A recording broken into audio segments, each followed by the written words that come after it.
শুভ সকাল বন্ধুরা। তো তোমরা সকলে কেমন আছো? আশা করছি সকলে বেশ ভালো আছো, সুস্থ আছো। আজ নতুন একটি ঝলমলে ব্লগে তোমাদের সকলকে জানাই অনেক অনেক ভালোবাসা।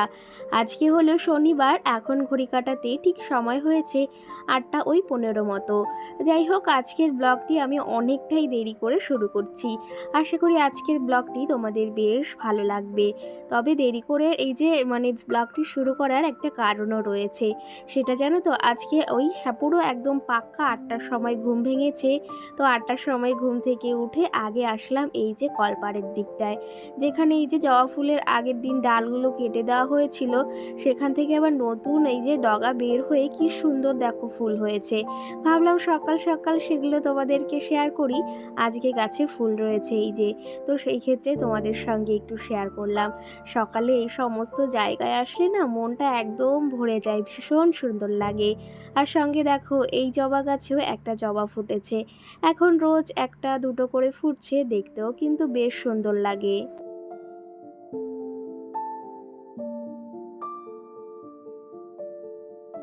যে ঘুম থেকে উঠেছি 8টার সময়, তবে কি বসে রয়েছে? একদমই না।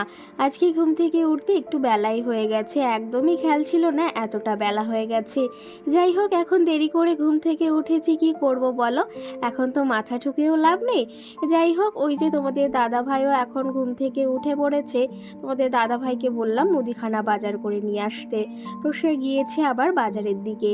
যাই হোক, এইদিকে এখন ঘুম থেকে উঠে আমি বাসি উঠানটাকে ঝাড় দিয়ে নিয়েছি। তারপরে এই যে তোমাদের সঙ্গে গাছে যে ফুলগুলো ফুটেছে সেগুলো তোমাদের দেখালাম। ভীষণ ভালো লাগে জানো তো সকাল সকাল এর ওয়েদারটা। তবে আজকে একটু দেরি হয়ে গেছে ঘুম থেকে উঠতে। আর এই গরমের দিনে না একটু বেলা হলে কাজ করতে ভীষণ কষ্ট হয়, সেটা বুঝতে পারি। আগে যখন ভোরবেলা ঘুম থেকে উঠতাম তখন না অতটা কষ্ট হতো না, আর সকাল সকাল সমস্ত কাজবাজ হয়ে যেত।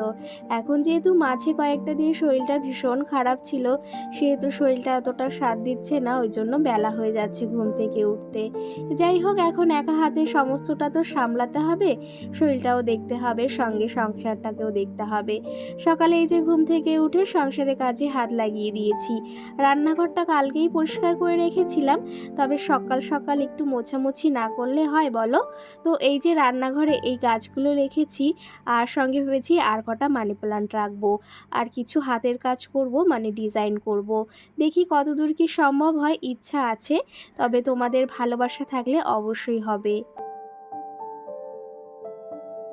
এর দিনের ভিডিওতে চন্দ্রা নামে একটা দিদিভাই আমাকে বা বোনু কমেন্ট করেছে। সে আমাকে খুব সুন্দর একটা কমেন্ট করেছে যে তুমি যে এই যে বিড়ালকে খেতে দাও, তো এখন যে পরিমাণে গরম পড়েছে সেখানে সেই ক্ষেত্রে একটা পুরনো বাটিতে ওতে জল রাখলে ও খেতে পারবে, বা ওর গরমে বেশ আরাম হবে।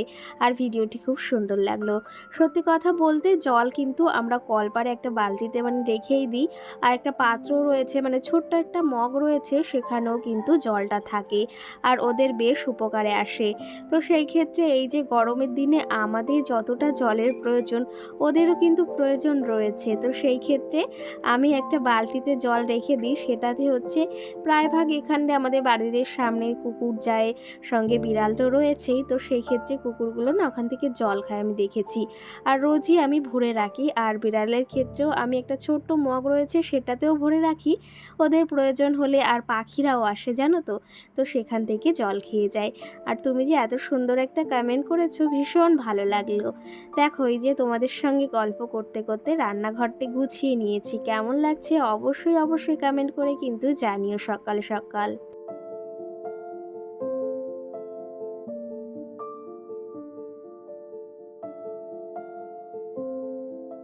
যদিও আমার রান্নাঘরের জায়গাটা অনেকটাই ছোট, তার ভেতর কিন্তু এখন একটু চেঞ্জ করে জায়গাটা মনে হচ্ছে অনেকটা বড় বড় লাগছে, বা অনেকটা বেশি লাগছে, আমার সেটা মনে হচ্ছে।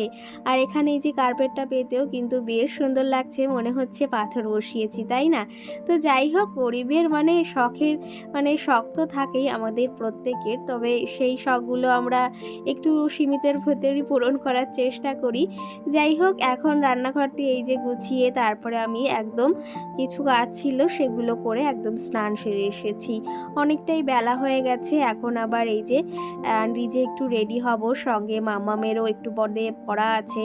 তো সেই ক্ষেত্রে ওকে রেডি করানো, স্নান করানো, খাওয়ানো রয়েছে। তো চটপট করে আমি রেডি হয়ে ওর খাবারটাও রান্না করব, যেহেতু বেশ খানিকটা বেলা হয়ে গেছে ওর খাবারটাও রান্না করা হয়নি। ভেবেছি একদম কাজবাজ করে স্নান করে তারপরে এই রান্নাটা বসাবো, কারণ এত পরিমাণে গরম লাগছিল যে আমার কিছুতেই কিছু ভালো লাগছিল না। সেজন্য ভাবলাম একদম সমস্ত কাজ বাজ সেরে বাসি কাজগুলো তারপরে একদম স্নান করে একবারেই রান্নাঘরে যাব। না হলে কি জানো তো, গরমেতে শরীরের ভেতরে একটা আলাঝালা অনুভব হচ্ছে। তো চলো তবে এদিকে আমি রেডি হয়ে নিয়েছি, এখন তোমাদের সঙ্গে কিছু কথা বলি, তারপর যাব রান্নাঘরের দিকে।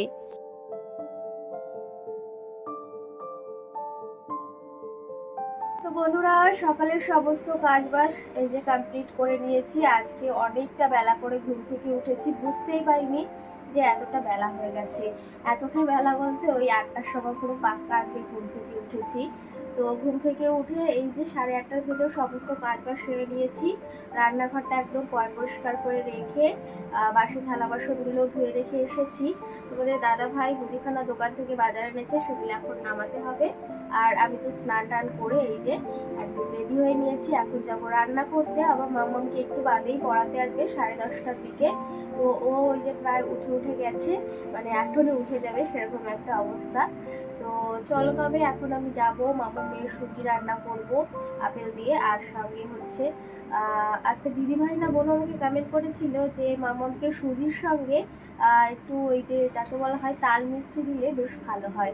তো তুমি যখন বলেছো অবশ্যই আমি দেবো, কিন্তু মাম্মাম না মিষ্টি জিনিসটা অতটা খেতে চায় না। আর আপেলে অনেকটা মিষ্টির ভাগ আছে, তো সেই ক্ষেত্রে মানে দেওয়ার আমার মনে হয় না প্রয়োজন হবে। আর এই যে কালকে তোমাদের দাদাভাই ফল এনেছে, সেগুলো এখনো নামানো হয়নি, এগুলো নামাতে হবে। আর চলো তবে বেশি কথা বলবো না, এখন রান্না বাড়া করবো। মুদিখানা বাজার মঙ্গলবারে করা হয়নি, সেগুলো করে নিয়ে এসেছি এখন। তো প্রয়োজন ছিল না জন্য তো আজকে করে নিয়ে এসেছি। এখন কিছুটা নামাবো, সেগুলো গুছিয়ে রাখবো। আর সঙ্গে চলো চা বানাই আর মাম্মামের খাবার রান্না করি, দেখতে থাকো। আর একটু বাদে আমার মাম্মামকে পড়াতেও আসবে। চলো, আশা করি আজকের ব্লগটি তোমাদের বেশ ভালো লাগবে, দেখতে থাকো। এর দিনের ভিডিওতে আমাকে একটা বনু কমেন্ট করেছে, স্বপ্না নামে, সে আমাকে কমেন্ট করেছে তোমার ভিডিওগুলো আমি রোজ দেখি, তোমার ভিডিওগুলো আমার খুব ভালো লাগে, আমার নামটি নিও প্লিজ, আমার নাম স্বপ্না। তো অবশ্যই নেব না কেন, এই যে তোমার নামটি নিয়েছি। আর তুমি যদি পরের ভিডিওটি মানে এই ভিডিওটি দেখে থাকো অবশ্যই কমেন্ট করে জানিও যে তুমি কোথা থেকে আমার ভিডিওটি দেখছো। যাই হোক, তোমার এই কমেন্টটা পড়েও বেশ ভালো লাগলো। সকাল সকাল এদিকে আমি স্নান সেরে নিয়েছি, সঙ্গে এইদিকে তোমাদের দাদা ভাই গেছে বললাম দোকানে, এখনো আসেনি। আর মামাম সোনার ওইদিকে ওঠার সময় হয়ে এসেছে। তো এখন ভাবলাম এই যে আমি ওর খাবারটা রান্না করে নিই। আপেলটা এই যে অর্ধেকটা আগের দিন মানে আমি রান্না করেছিলাম, আর কিছুটা ছিল। তো পুরো একটা বড় আপেল, তো পুরো একটা দেওয়া হয় না, হাফটাই দেওয়া হয়। তো সেই ক্ষেত্রে এখন সুজি রান্না করে ওকে দেব। ও খেয়ে দিয়ে মানে ওকে স্নান করিয়ে পড়তে পাঠাবো। বাড়ির পাশেই মানে পড়ানো হচ্ছে। আজকে আর আমাদের বাড়িতে আসবে না, পাশে একটা বাড়ি মানে আরেকটা বাচ্চাকে পড়ায়, তার সঙ্গেই আজকে মাম্মামকে পড়াবে। সঙ্গে আমাকে মাহিকা নামে আরেকটা বোনু কমেন্ট করেছে, দিদি ভাই তোমাকে একটা কথা বলি, সেটা হচ্ছে তুমি এই যে ভিডিওতে সেই ক্ষেত্রে কথাটা বারবার বলো, তো এই কথাটা মানে ভালো লাগে না বারবার। তাছাড়া তোমার ভিডিওটা বেশ ভালো লাগে, আর তোমার এই হ্যাবিটটা চেঞ্জ করো। তো সেই ক্ষেত্রে এই যে তোমাকে আবার বললাম এই কথাটা, এখন কিন্তু আমি মাঝে মাঝে বলে থাকি, সেটা আমিও মানছি। আর কিন্তু সব সময় আমি সেই কথাটা এখন বলি না, হয়তো আগের দিনের ভিডিওতে একটু বেশি বলা হয়ে গেছে। যাই হোক, এখন মানিয়ে গুছিয়ে নিয়েও কি করব বলো, মাঝে মাঝে হয়ে যায়। তো যাই হোক, তুমি এই কথাটি বলেছো, আগেও আমাকে অনেকেই বলেছে, তবে তুমিও বলেছো, বেশ ভালো লাগলো। আর সঙ্গে যেটা আমার খারাপ অভ্যাস সেটা তো তোমরা অবশ্যই আমাকে বলবে। যাই হোক, এখন মামামের খাবারটা আমি রেডি করে নিয়েছি, সঙ্গে মামামকেও আমি এর ফাঁকে স্নান করিয়ে দিয়েছি। আর দেখো, এই জামাটা পরার জন্য ভীষণই ব্যস্ত, মানে খুবই পছন্দ ওর একটা জামা। তো সকাল সকাল স্নান করিয়ে দিয়েছি, এখন অনেকটা ফ্রেশ অনুভব হচ্ছে ওর, দেখেই বুঝতে পারছো। এখন ওকে খাইয়ে তারপরে পড়তে পাঠাবো। আর জানো তো সকাল থেকে সেই এই কাজ করেই চলেছি।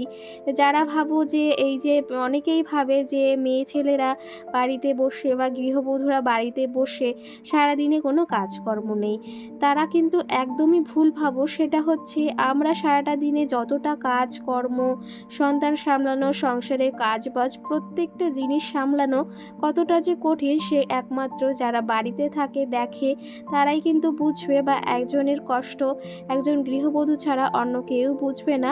আর স্বামী তো সবসময় বাড়ি থাকে না, কি করেই বা বুঝবে যে একজন গৃহবধূ সারাটা দিনে কতটাই না পরিশ্রম করে। একজন গৃহবধূ কিন্তু কখনোই বেকার হতে পারে না, একজন হাউস ওয়াইফই পারে সংসারের সমস্ত দায়িত্ব একা হাতে পালন করতে। তুমি এই যে সারাটা দিনে যতই কাজ আছে না কেন, একজন গৃহবধূ কিন্তু নিমেষেই সেগুলোকে কমপ্লিট করে ফেলতে পারে। এই কাজগুলোই আবার একজন পুরুষ ছেলেকে দাও, সেটা কিন্তু করতে পারবেই না কোনো ক্ষেত্রে। কিন্তু একজন গৃহবধূ কিন্তু তুমি হাতে 10টা কেন 20টা কাজ দাও, সেটা কিন্তু নিমেষে একটার পর একটা সেরে ফেলবে। সেই ক্ষেত্রে একজন হাউস ওয়াইফ কিন্তু কখনোই বেকার হতে পারে না। তার সংসারের জন্য সর্বশ্রেষ্ঠ সব সময় সে কিন্তু এই কাজগুলো করে থাকে, তার সংসারের মঙ্গল ভালোর জন্য কিন্তু। সঙ্গে স্নেহা নামে একটা বোন আমাকে কমেন্ট করেছে, দিদি ভাই তুমি যে মালের কাজ করো সেগুলো কি তোমাদের ওখানেই হয়? তো আমাদের এখানে আমি দেখেছি এই চলটা বেশি, আমার বাবার বাড়ি এলাকায় আমি একদমই দেখিনি বা তার আশেপাশেও দেখিনি। আর আমিও করতে চাই, তুমি সেটা বলেছো, কিন্তু আমাদের এখানে হয় না, বা আমার বাড়িটাও তোমাদের ওখানে নয়। তো সেই ক্ষেত্রে কি জানো তো, হ্যাঁ এই কাজটি আমাদের এখানেই আমি দেখেছি ভীষণ পরিমাণে হয়। তাছাড়া আমি এখনও আমাদের ওই এলাকাতে বা আশেপাশেও দেখিনি। তো সেই ক্ষেত্রে এখানেই আমি বেশি দেখেছি।